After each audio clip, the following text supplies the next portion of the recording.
World બેંકે અમદાવાદ કોર્પોરેશનને ₹3,000 કરોડની loan આપી છે। પ્રથમ ફેઝમાં 1,000 કરોડના ડેવલપમેન્ટ કરશે એએમસી।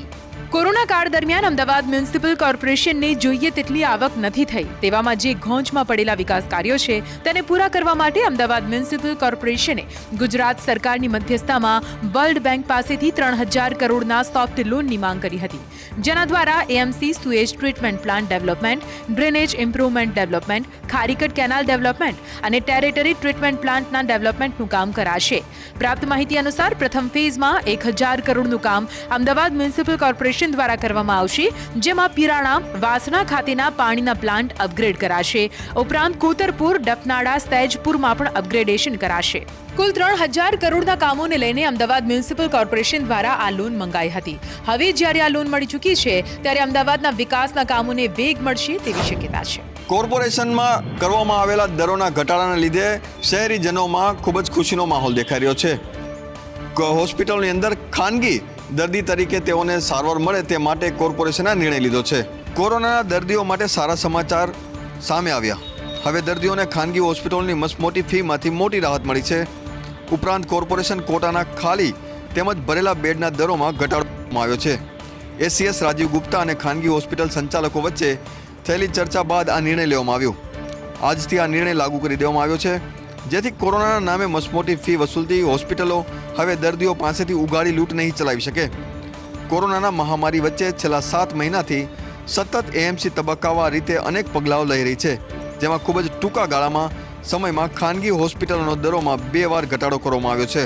કોરોના ડેઝિગ્નેટેડ ખાનગી હોસ્પિટલના કોર્પોરેશન કોટાના દરોમાં ઘટાડો કરવામાં આવ્યો છે।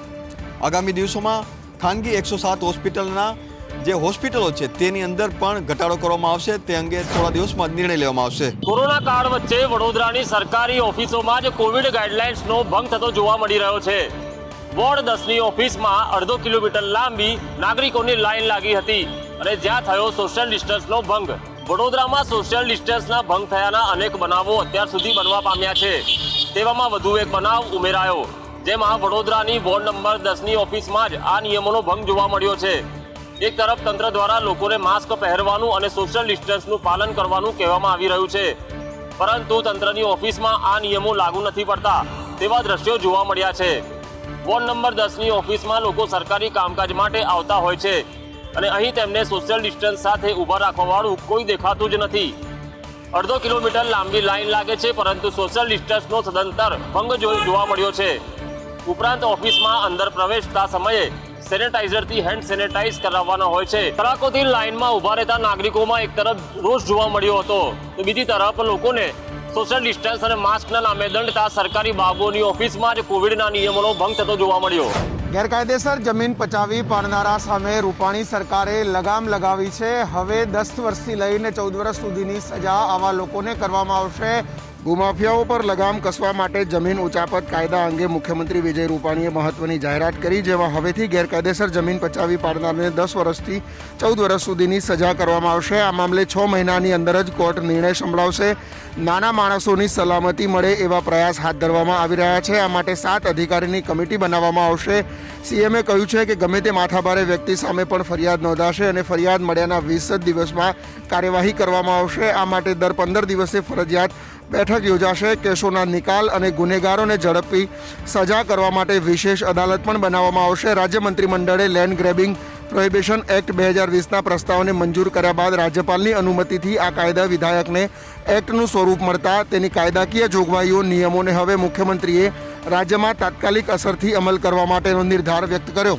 આ કાયદા અંતર્ગત કોર્ટ ઈચ્છે તો સુમોટો કરી કમિટીને કાર્યવાહી કરવા માટે ભલામણ પણ કરી શકે છે। રાજ્યમાં આજથી જ આ કાયદો અમલી રહેશે। સ્પેશિયલ પીપીની પણ નિમણૂક કરવામાં આવશે। સ્થાનિક સ્વરાજ્યની ચૂંટણી પહેલા ગુજરાત કોંગ્રેસના માળખાની અંદર મોટા ફેરફાર આવે તેવા એંધાણ હાલ વર્તાઈ રહ્યા છે, જેમાં નેતા વિપક્ષ પરેશ ધાનાણી અને અમિત ચાવડા પોતાના પદ પરથી અલગ થશે અને નવા પ્રદેશ પ્રમુખ અને નવેસરથી નવા નેતા વિપક્ષ આવે તેવી પ્રબળ શક્યતાઓ હાલ જોવા મળી રહી છે।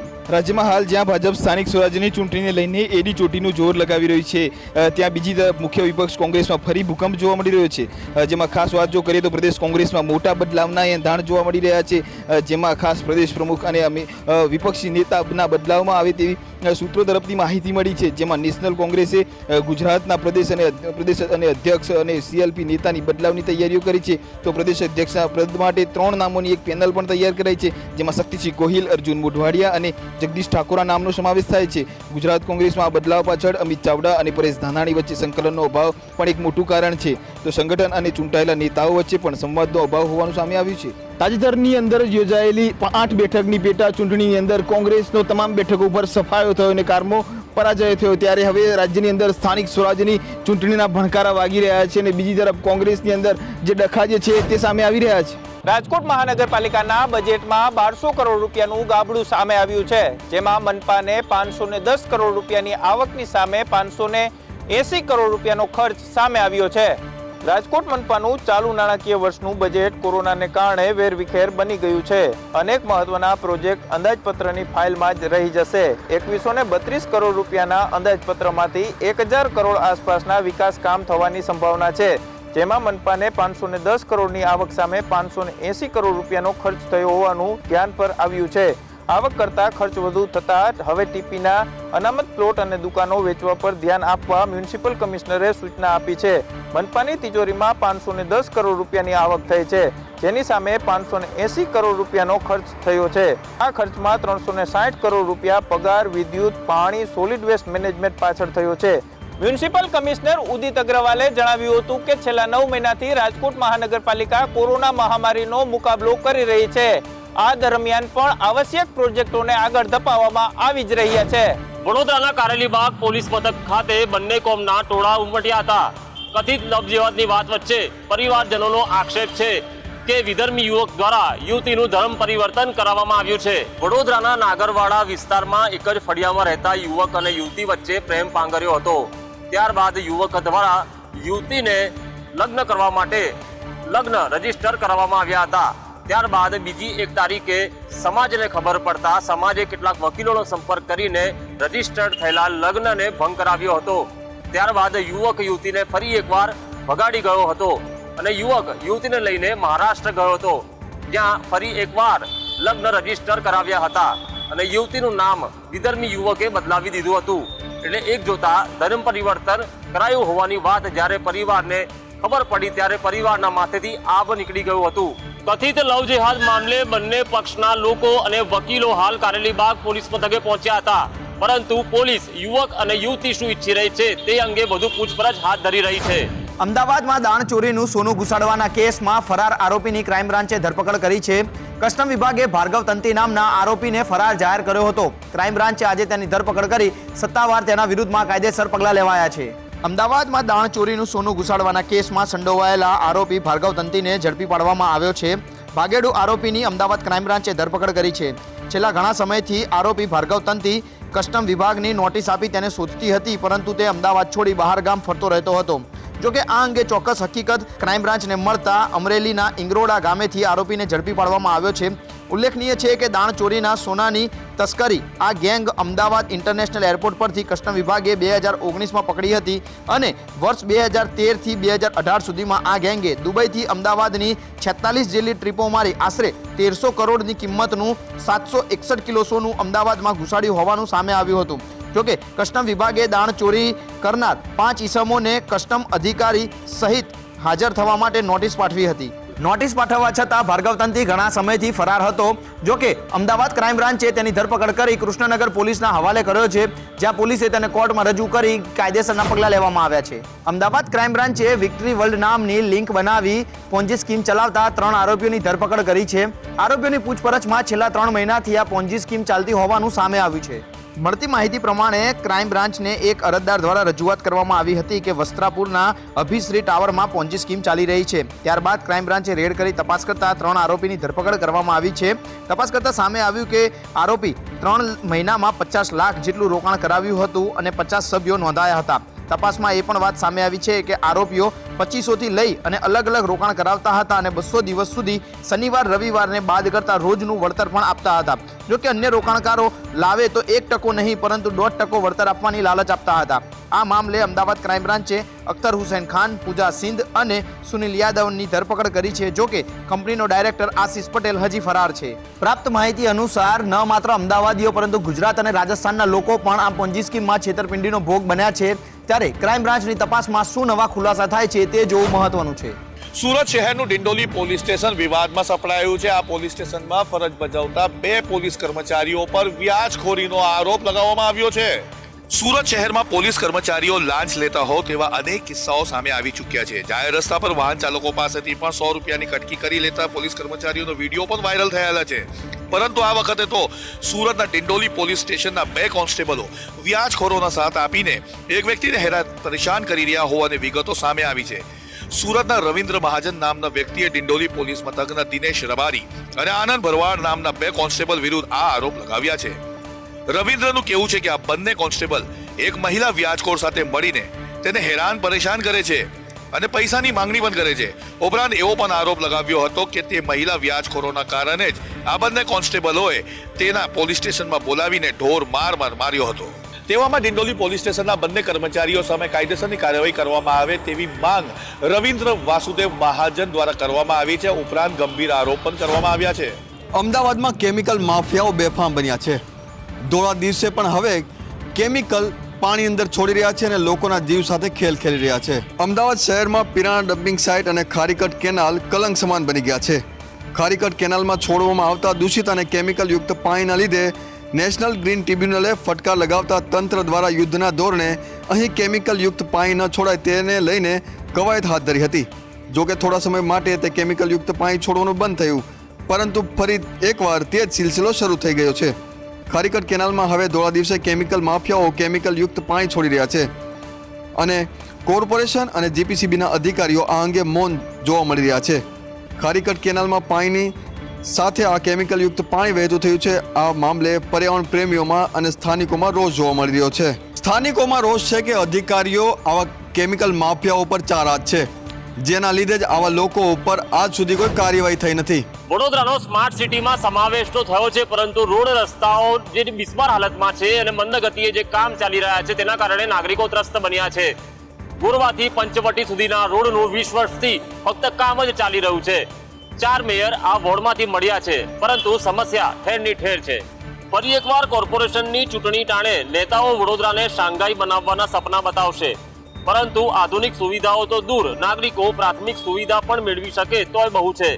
ગોરવાથી પંચવટી સુધીનો માર્ગ કે જ્યાં છેલ્લા 20 વર્ષથી ગટર પાણીની લાઈન, રોડના લેવલિંગ કે માઇક્રો ટનલના નામે આ રોડ ખોદવામાં આવી રહ્યો છે અને વિવિધ મોટી હોસ્પિટલો અને ઉદ્યોગોને જોડતા આ માર્ગને ડાયવર્ઝન આપી એક જ માર્ગ ચાલુ હોવાથી ટ્રાફિક જામની ખૂબ જ મોટી સમસ્યા સર્જાય છે, જેને લઈને વેપારી, સ્થાનિકો અને રાહદારીઓને હાલાકી ભોગવવાનો સામનો કરવો પડી રહ્યો છે.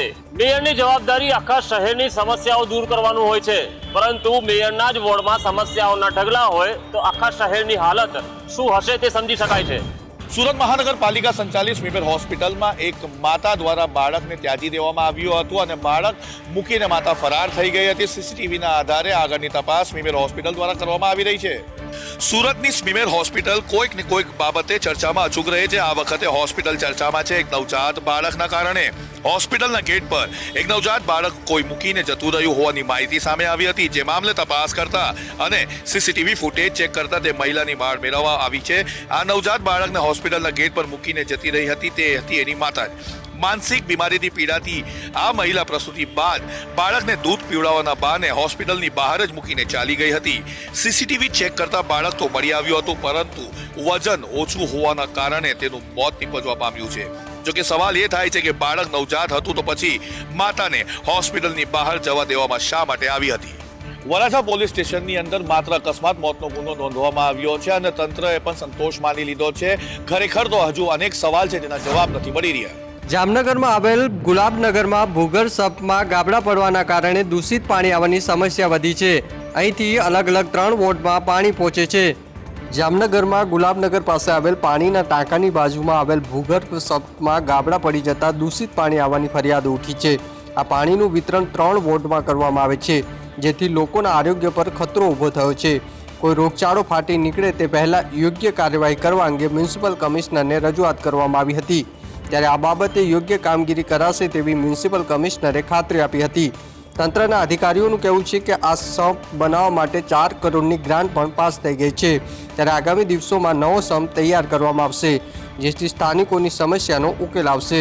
સ્થાનિકોની પણ જણાવી ચૂક્યા છે કે આ સમ્પને લઈને તેઓ અનેકવાર રજૂઆત કરી છે, પરંતુ હજુ સુધી કોઈ ઉકેલ આવ્યો નથી. મ્યુનિસિપલ કમિશનરે આશ્વાસન આપતા સ્થાનિકોએ રાહતનો શ્વાસ લીધો હતો.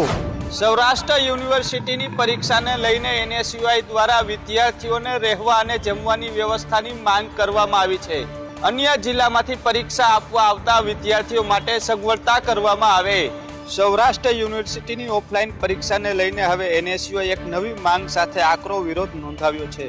છેલ્લા ઘણા સમયથી કોરોનાના કારણે વિદ્યાર્થીઓ કોલેજ નથી આવી રહ્યા. બીજી તરફ અહીંયાની જે હોસ્ટેલ અને મેસ છે તે પણ લાંબા સમયથી બંધ છે. તેવામાં અન્ય જિલ્લા કે શહેરોમાંથી પરીક્ષા આપવા આવતા વિદ્યાર્થીઓ માટે રહેવા તથા જમવાની વ્યવસ્થા કરવામાં આવે તેવી માંગ સાથે NSUIએ વિરોધ નોંધાવ્યો છે. તેમનું કહેવું છે કે આ પરીક્ષામાં 5000 જેટલા વિદ્યાર્થીઓ છે ખૂબ દૂરથી પરીક્ષા આપવા આવનાર છે. તેવામાં આ વિદ્યાર્થીઓ માટે યુનિવર્સિટી કંઈક વિચારે અને હાલ જે મોટાભાગની હોસ્ટેલ બંધ પડી છે તે હોસ્ટેલ ખોલવા માટે સાથે જ તે મેસ પણ ખોલવામાં આવે જે કોરોનાના કારણે બંધ કરી છે. આ મામલે યુનિવર્સિટીનો પક્ષ નરોવા કુંજરોવા જેવો છે. જોકે આ મામલે કોઈ સ્પષ્ટતા કરવામાં આવી નથી. કચ્છ યુનિવર્સિટીમાં અખિલ ભારતીય વિદ્યાર્થી સંગઠન દ્વારા વિરોધ કરવામાં આવ્યો. આગામી પરીક્ષાને લઈ પ્રશ્નપત્ર સરળ બનાવવા માટે સંગઠન દ્વારા માંગ કરવામાં આવી.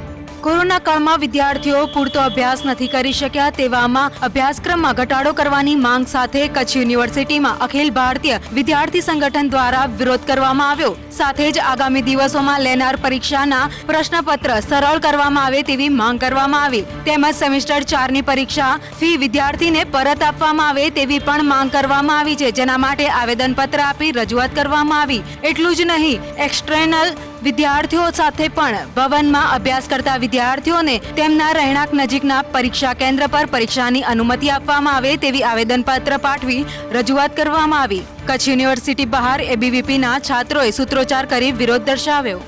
કોરોના કાળમાં વિદ્યાર્થીઓનો અભ્યાસક્રમ અધૂરો રહી ગયો છે. તેવામાં જો વિદ્યાર્થીઓને અઘરા પ્રશ્નો પૂછવામાં આવે તો તે વિદ્યાર્થીઓ સાથે અન્યાય હોવાનું કહીને સંગઠન દ્વારા વિરોધ નોંધાવવામાં આવ્યો છે.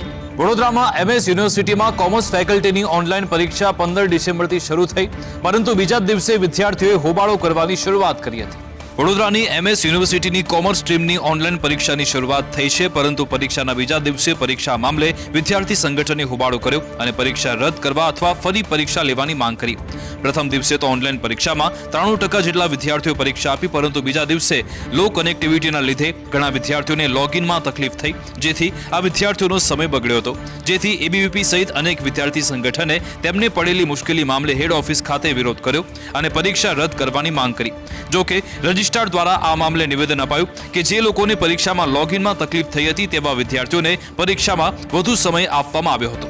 સાથે તેમણે એમ પણ કહ્યું કે ગ્લોબલ ઇન્ટરનેટ કનેક્ટિવિટીની પ્રોબ્લેમના કારણે આ સમસ્યા થઈ, પરંતુ પરીક્ષા કેમ રદ થઈ તેનો જવાબ તેમણે નહોતો આપ્યો. સ્થાનિક સ્વરાજ્યની ચૂંટણી લઈને ભારતીય જનતા પાર્ટી દ્વારા આજ એક મહત્વની બેઠક મળી હતી. આ બેઠકની અંદર તમામ પેજ પ્રમુખોને મહત્વની સૂચનાઓ જે છે તે આપવામાં આવી. અમદાવાદ શહેર મહાનગરપાલિકા અને અનેક નગરપાલિકાની ચૂંટણી આગામી સમયમાં યોજવા માટેની તારીખો જાહેર થઈ શકે છે. તેવામાં તમામ મહાનગરપાલિકા અને નગરપાલિકાઓને કબજે કરવા પક્ષોએ તૈયારીઓ શરૂ કરી દીધી છે. અમદાવાદ શહેરમાં પણ મહાનગરપાલિકાની ચૂંટણી જીતવા માટે શહેર ભારતીય જનતા પાર્ટીની એક બેઠક મળી હતી અને જેમાં પ્રભારી I.K. જાડેજાએ અધ્યક્ષતામાં મળેલી બેઠકની અંદર સંસદ સભ્ય, ધારાસભ્ય સહિતના હોદ્દેદારો હાજર રહ્યા હતા અને આ ચૂંટણીમાં કયા મુદ્દાઓ સાથે પ્રચારમાં ઉતરવું અને તે કેવી રીતે ચૂંટણી જીતવી તે તમામ બાબતોને લઈને ચર્ચા કરવામાં આવી હતી. ઉપરાંત તમામની પેજ કમિટી અંગે પણ સૂચના આપવામાં આવી છે. આ બેઠકની અંદર CR પાટીલે આપેલા તમામ જવાબદારીઓ પૂર્ણ કરવા માટેની સૂચનો પણ આપી દેવામાં આવ્યા છે. તો હાલ તો તમામ પક્ષોએ સ્થાનિક સ્વરાજ્યની ચૂંટણીઓ જીતવા માટે ખાસ તૈયારીઓ છે તે શરૂ કરી દીધી છે, પરંતુ પરિણામો પર સૌ કોઈની હાલ તો નજર છે તે મંડરાયેલી છે. સુશાંત સિંહ રાજપૂત અપમૃત્યુ કેસ બાદ બોલિવૂડની અનેક હસ્તીઓ છે તે ડ્રગ કેસની અંદર સપડાઈ અને પકડાઈ છે. ત્યારે હવે વધુ એક બોલિવૂડની હસ્તીઓ છે તેમના 85 જેટલા ગેજેટ્સ ગાંધીનગર ખાતે FSL ખાતે તપાસ માટે લાવવામાં આવ્યા. સુશાંત સિંહની ગર્લફ્રેન્ડ રિયા ચક્રવર્તી, રિયાનો ભાઈ સોવિક, દીપિકા પાદુકોણ, શ્રદ્ધા કપૂર, સારા અલી ખાન, અર્જુન કપૂર ઉપરાંત અનેક બોલિવૂડ સેલેબ્સના 85 જેટલા ગેજેટ્સ ગાંધીનગરની ફોરેન્સિક લેબમાં મોકલવામાં આવ્યા છે. આ મામલે અનેક ખુલાસા ટૂંકમાં થઈ શકે તેવી પ્રબળ શક્યતાઓ હાલ જોવા મળી રહી છે. જો કે 3 મહિના અગાઉ દીપિકા પાદુકોણની ઇવેન્ટ મેનેજરની ચેટ વાયરલ થયા બાદ દીપિકાનું નામ ડ્રગ્સ કેસની અંદર જોડાયું અને બાદમાં સારા અલી ખાન અને રકુલપ્રીત સિંહ નામના અનેક જે બોલિવૂડની હસ્તીઓ છે તેના પણ ડ્રગ કેસ છે તે સામે આવ્યા. જ્યારે ટેલેન્ટ મેનેજર જયા સાહા સાથે થયેલી ચેટ વાયરલ થયા બાદ શ્રદ્ધા કપૂરનું નામ પણ ડ્રગ્સ કેસની અંદર સામે આવ્યું છે. ત્યારબાદ એક પછી એક અભિનેત્રીઓ સાથે NCB પૂછપરછ કરી રહી હતી. ગાંધીનગર FSL ની અંદર અત્યાર સુધી દેશના અનેક મોટા કેસો જે છે તે તપાસ માટે લાવવામાં આવ્યા છે. ત્યારે વધુ એક આજે બોલિવૂડના 85 ગેજેટ્સ લાવવામાં આવ્યા છે, જેની તપાસની અંદર સૌથી મોટા ખુલાસા થાય તેવી પ્રબળ શક્યતાઓ હાલ જોવા મળી રહી છે. ગુજરાત સહિત દેશભરમાં ઠંડીનું મોજું ફરી વળ્યું છે. હજુ પણ આગામી દિવસોમાં ઠંડી વધે તેવી હવામાન વિભાગ દ્વારા આગાહી કરવામાં આવી છે. અડધો ડિસેમ્બર વીત્યા બાદ મેદાનીય વિસ્તારોમાં ઠંડીમાં તીવ્ર વધારો થયો છે. રાજસ્થાનના 8 જિલ્લામાં આગામી દિવસોમાં કોલ્ડ વેવનું એલર્ટ જાહેર કરવામાં આવ્યું છે, તો મધ્યપ્રદેશમાં રાત્રે ઠંડી વધુ પડશે તેવી આગાહી કરવામાં આવી છે. લદ્દાખમાં સૌથી વધુ -18.6 ડિગ્રી જેટલું તાપમાન નોંધાયું છે, જ્યારે 4.1 ડિગ્રી સાથે દિલ્હી ઠંડુગાર શહેર રહ્યું હતું. સિમલામાં મહત્તમ તાપમાન 14 ડિગ્રી નોંધાયું છે. તો ગુજરાતમાં પણ આગામી 2 દિવસમાં વેસ્ટર્ન ડિસ્ટર્બન્સના અસર ઘટવાને કારણે ઠંડી વધી શકે છે. 5 ડિગ્રી સાથે કચ્છનું નલિયા ઠંડુગાર શહેર રહ્યું હતું, જ્યારે રાજ્યમાં મહત્તમ તાપમાન 2 થી 3 ડિગ્રી ગગડ્યું છે, જેના કારણે અમદાવાદનું લઘુત્તમ તાપમાન 17.1 ડિગ્રી નોંધાયું હતું. હવામાન વિભાગના જણાવ્યા અનુસાર રાજસ્થાન, મધ્યપ્રદેશ અને મધ્ય અરબી સમુદ્રમાં ચક્રવાત સિસ્ટમ સક્રિય થઈ છે, જેના કારણે 17 અને 19 ડિસેમ્બર સુધી હજુ પણ ઠંડી વધી શકે છે.